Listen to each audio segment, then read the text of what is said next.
प्रणाम सब गोटे के। हम नूतन मिश्रा हम आइ एकटा श्री राम जन्म सोहर लऽ कऽ उपस्थित छी, जकर रचनाकार छथिन आदरणीय श्री अशोक मिश्र भाईजी। और सब गोटे के रामनवमी के बहुत बहुत शुभकामना दै छी और आशा अछि अहाँ सबके गीत नीक लागत। तऽ आउ सुनी। अयोध्या में जन्म लेला रामचंद्र, शुक्ल चैत नवमी करे। अयोध्या में जन्म लेला रामचंद्र, शुक्ल चैत नवमी करे।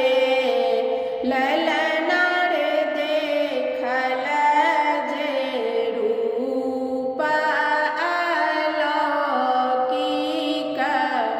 कौशल्या मगन भेली रे।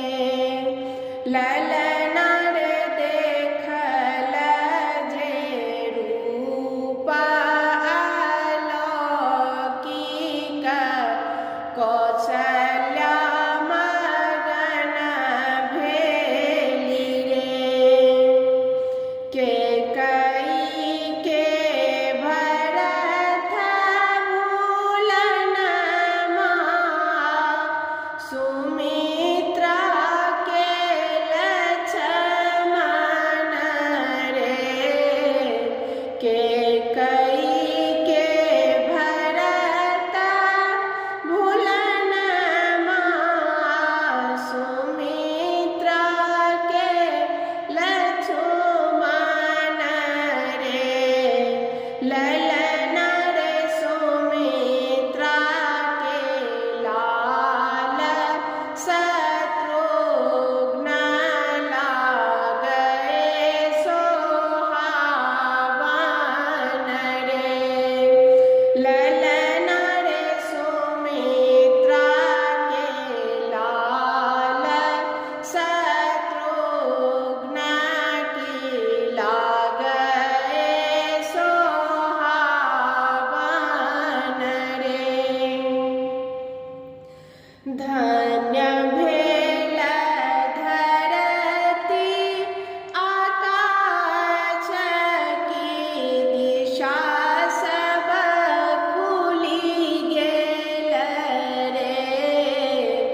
धन्य भेल धरती आकाश की दिशा, सब खुली गेल रे। ललना रे भेल पवन मदमस्तकी, आजु मोन हरखित रे। ललना रे भेल पवन मदमस्तकी,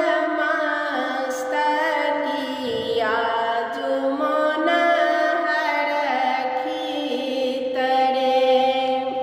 सब तरी बाजे बधैया, नटुआ जे नाचे रे। सब